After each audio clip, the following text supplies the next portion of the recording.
Selamat pagi anak-anak grade 4, kita kembali lagi. Kita akan belajar tematik di tema 4I, Kayanya Negeriku. Kita sudah masuk di subtema 2, Pemanfaatan Kekayaan Alam di Indonesia.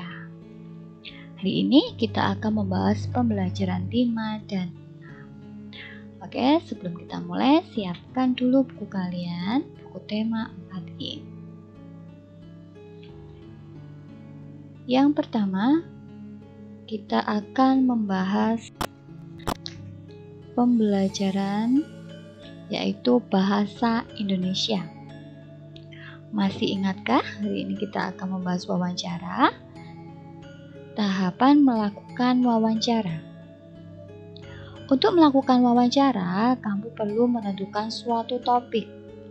Setelah itu, pilihlah seorang narasumber yang sesuai dengan topik wawancara. Lalu susunlah pertanyaan-pertanyaan dengan tepat. Yuk simak penjelasan berikut langkah-langkah melakukan wawancara. Langkah-langkah melakukan wawancara ada 3 tahap ya. Sebelum wawancara, yang pertama menentukan narasumber, menentukan waktu dan tempat wawancara, membuat daftar pertanyaan sesuai topik. Kemudian yang kedua saat wawancara, yang pertama menemui narasumber sesuai waktu dan tempat wawancara, kemudian mengajukan pertanyaan kepada narasumber, selanjutnya mencatat jawaban dari setiap pertanyaan yang diajukan, dan jangan lupa setelah kalian melakukan wawancara, kalian wajib mengucapkan terima kasih kepada narasumber. Berikutnya tahap ketiga yaitu setelah wawancara, merangkum semua jawaban dari narasumber, kemudian membuat kesimpulan wawancara, dan membuat laporan wawancara. Nah, itu adalah langkah-langkah untuk melakukan wawancara. Nah, berikut ini ada contoh ya kegiatan wawancara teman kamu dengan anggota keluarganya. Wawancara tentang menjaga kelestarian tumbuhan. Simaklah wawancara berikut ini.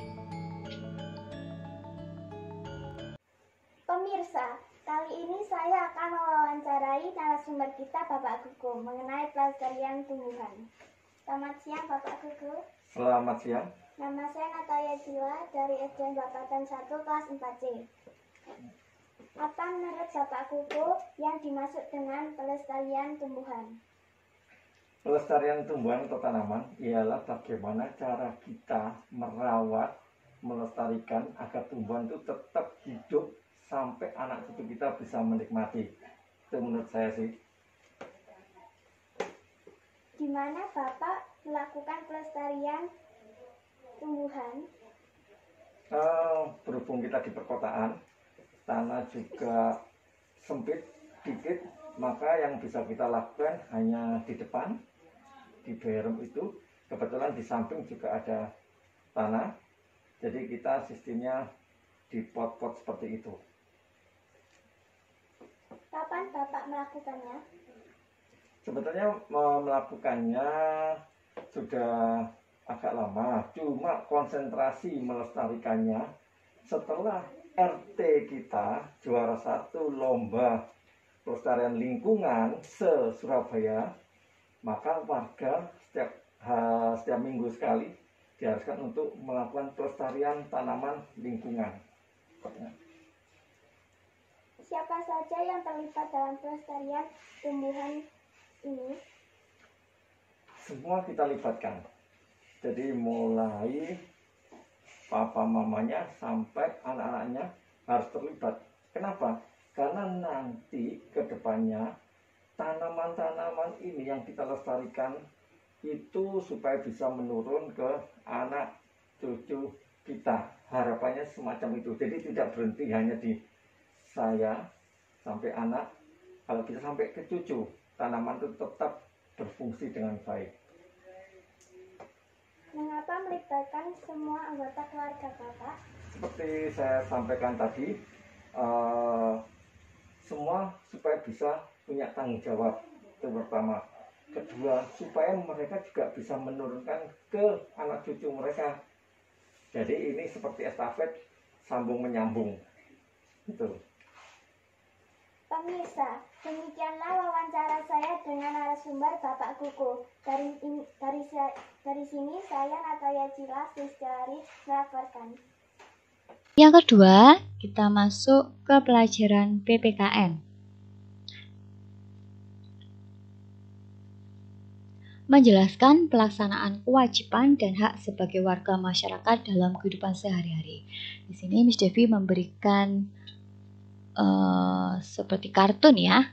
Coba kalian simak dari gambar yang berikut ini. Di situ ada berisi tentang kewajiban hak sebagai warga masyarakat. Silahkan kalian menyimak ya berikut ini. Hai teman pintar, hari ini Danang tidak masuk sekolah karena sakit. Pipo, Lula, dan Bol berencana untuk menjenguk Danang di rumahnya. Mereka berkumpul di rumah Bol setelah terlebih dahulu ganti baju sepulang sekolah.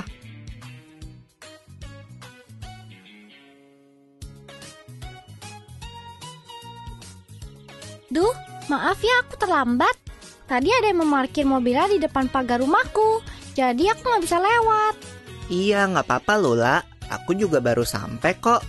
Yuk, masuk. Hai Pipo, hai Lula. Sore Tante, Tante mau pergi kemana?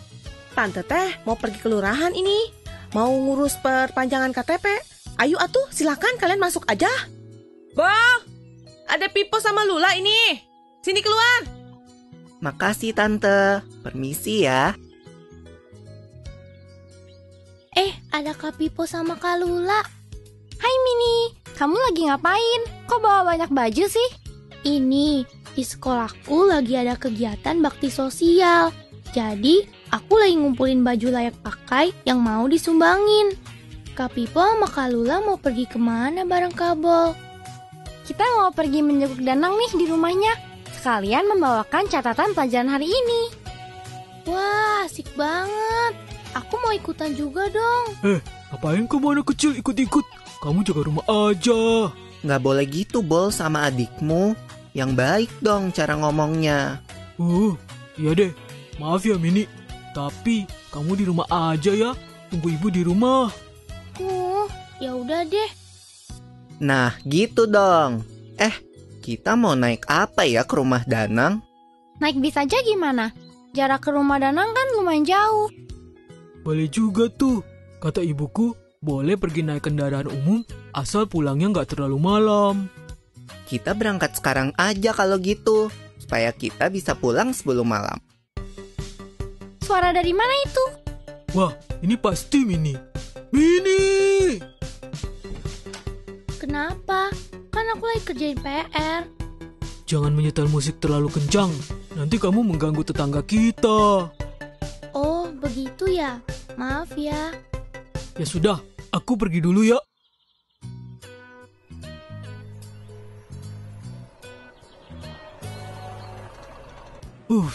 Untung kita dapat tempat duduk.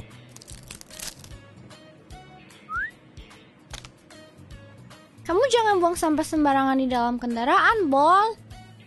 Iya. Maaf.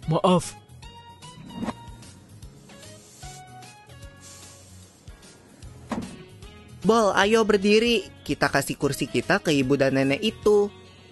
Ibu, nenek, silakan duduk di sini. Wah, terima kasih ya, Dek. Sama-sama, Bu.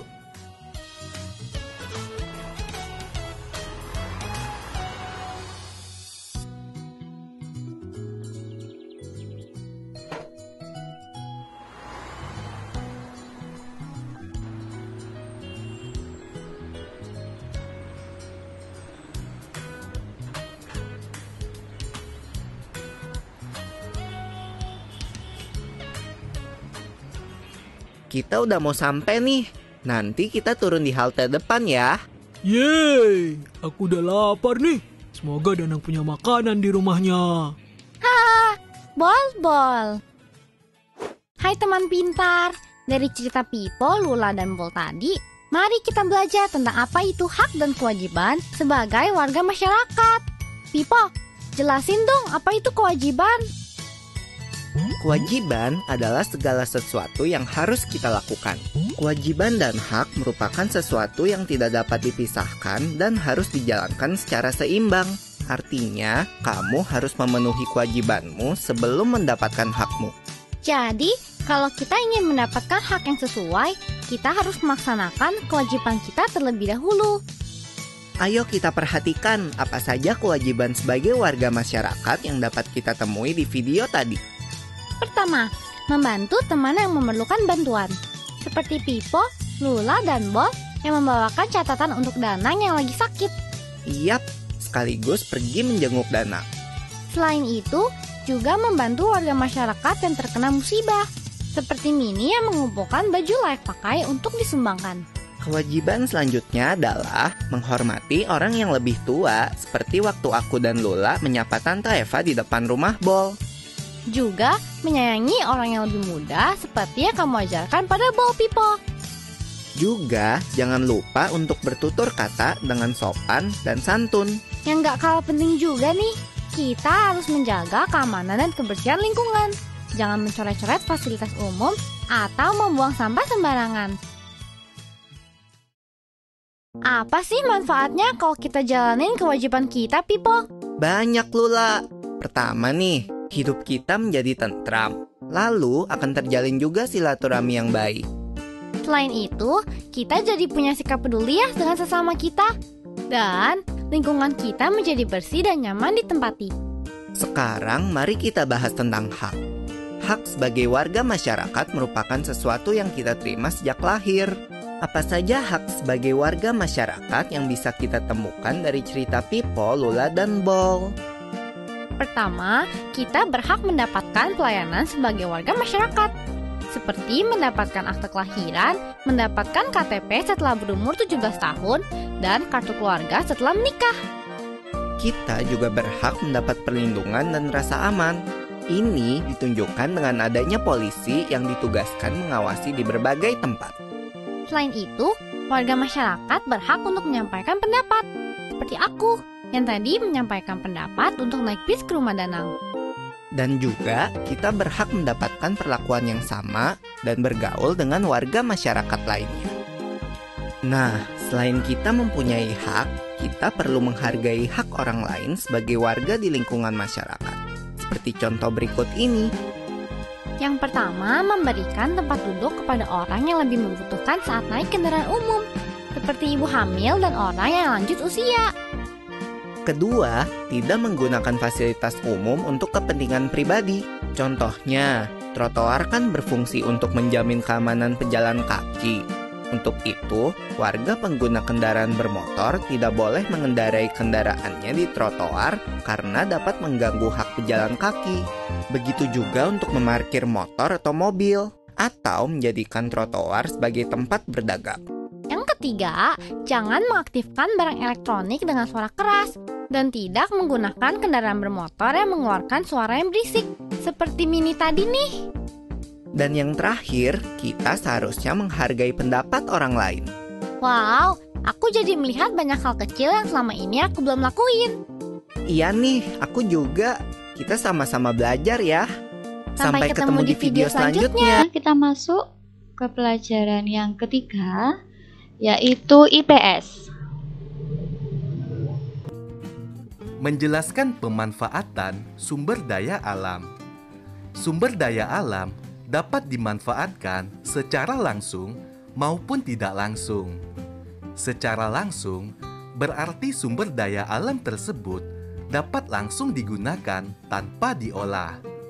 Misalnya, hasil pertanian dan perkebunan, seperti sayur-mayur dan buah-buahan.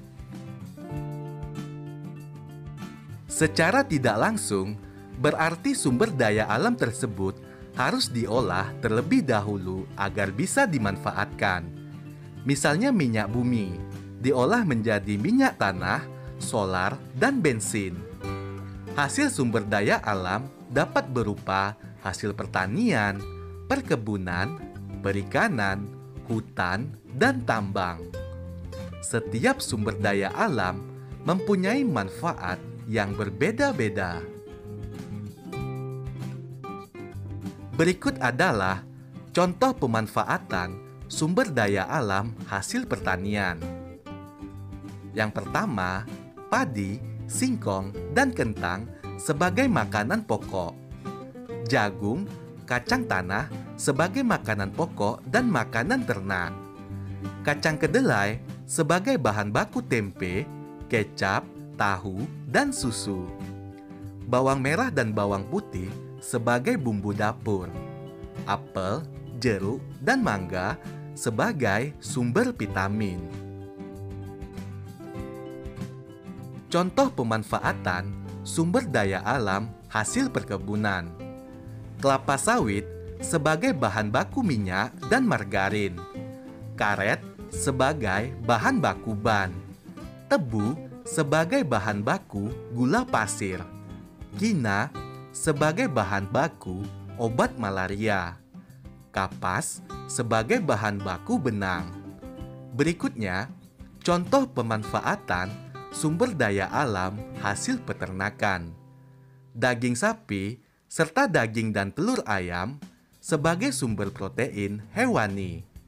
Lebah madu sebagai penghasil madu. Ulat sutra sebagai bahan baku kain sutra. Kerbau untuk membajak sawah.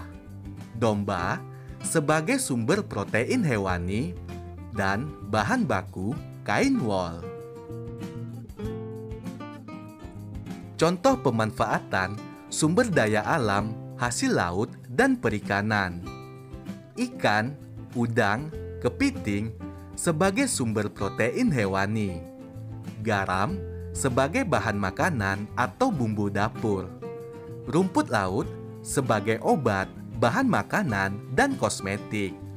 Mutiara sebagai bahan baku perhiasan. Fosfat sebagai bahan pupuk organik. Selanjutnya, contoh pemanfaatan sumber daya alam hasil tambang. Marmer dan batu gamping sebagai bahan bangunan. Gipsum sebagai bahan baku plafon dan hiasan rumah. Tanah liat sebagai bahan baku bata, genteng, dan gerabah. Pasir kuasa sebagai bahan baku gelas kaca, semen, dan keramik. Kaolin sebagai bahan baku kosmetik dan pasta gigi.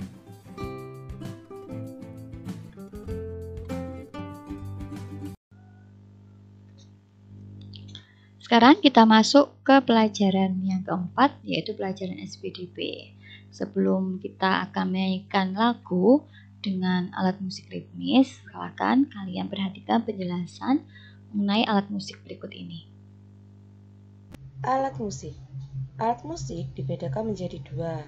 Coba diingat. Apa saja ya? Ya, betul. Alat musik melodis dan juga alat musik ritmis. Apa itu alat musik melodis? Alat musik melodis adalah alat musik yang memiliki nada dan irama. Nadanya do, re, mi, fa, so, la, si. Lalu, apa bedanya dengan alat musik ritmis? Alat musik ritmis adalah alat musik kebalikan dari alat musik melodis. Alat musik ritmis adalah alat musik yang tidak memiliki nada. Alat musik ini digunakan sebagai pengiring dan pengatur tempo lagu.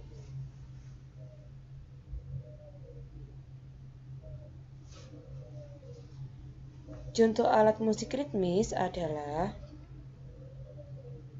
rebana,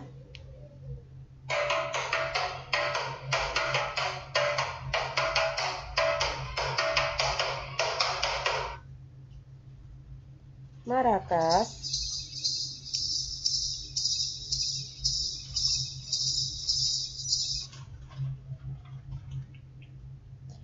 simbal,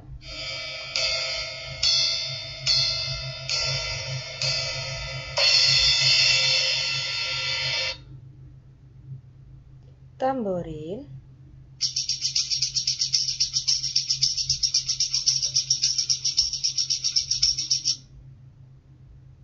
triangle,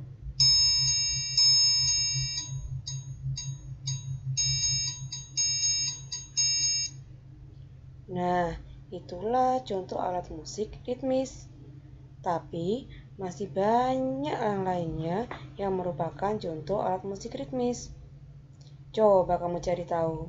Ternyata alat musik ritmis itu bisa ditemukan di rumah loh. Banyak sekali benda yang bisa digunakan sebagai alat musik ritmis. Contohnya, apa ini? Ya, toples. Toples bisa digunakan sebagai alat musik ritmis sederhana yang ditemukan di rumah. Contohnya toples ini bisa dimainkan dengan cara memukul toples menggunakan apa ini? Iya, sendok. Bagaimana suaranya? Bagaimana cara memainkannya? Mudah saja, kita tinggal memukulnya menggunakan irama. Temponya diatur ya.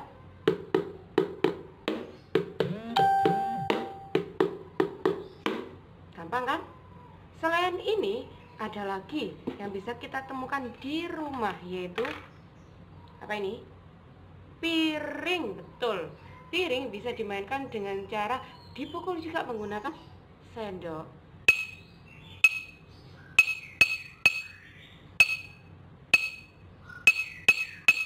Mudah kan? Ada lagi, apa lagi ya? Tempat ikan bisa digunakan, mirror rebana ya.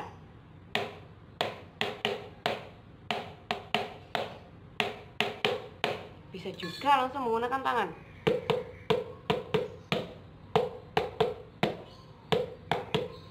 Nah, mudah kan? Ada lagi yang paling sederhana, sendok. Coba.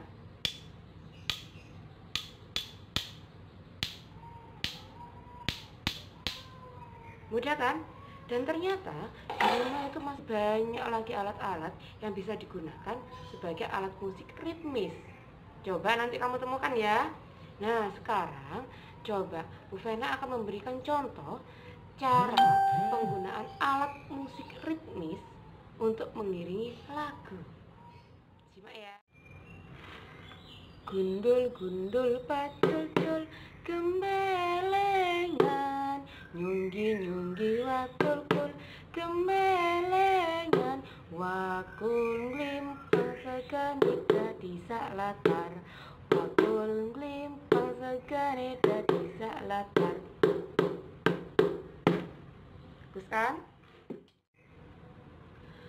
Pelangi pelangi alangkah indahmu, merah kuning hijau di langit yang biru, pelukismu agung siapa gerangan, pelangi pelangi ciptaan Tuhan. Naik naik ke puncak gunung, tinggi tinggi sekali. Naik naik ke puncak gunung, tinggi tinggi sekali. Kiri kanan kulihat saja banyak pohon cemara. Kiri kanan kulihat saja banyak pohon cemara. Nah, ternyata mudah kan? Dan kita juga bisa menemukan alat yang lain yang bisa kita gunakan sebagai alat musik ritmis. Setelah kalian tahu apa saja jenis atau contoh alat musik ritmis, kalian coba kalian perhatikan ya. Di sini Miss Debbie memberikan satu contoh dari beberapa teman kalian yang sedang teman kalian mempraktekkan menyanyikan lagu Tik-Tik Bunyi Hujan menggunakan alat musik ritmis. Kalian bisa perhatikan dan kalian bisa coba di rumah. Oke, selamat mencoba. Kami kelompok 1 akan menyanyikan lagu Tik-Tik Bunyi Hujan.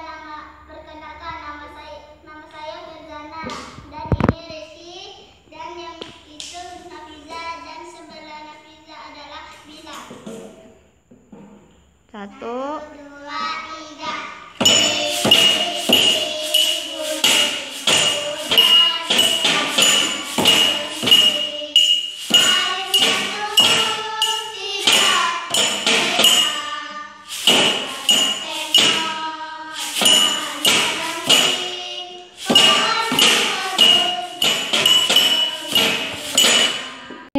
pembelajaran hari ini sudah selesai. Mesti ucapkan banyak terima kasih buat perhatian kalian. Jangan lupa tetap jaga kesehatan. Tuhan Yesus memberkati.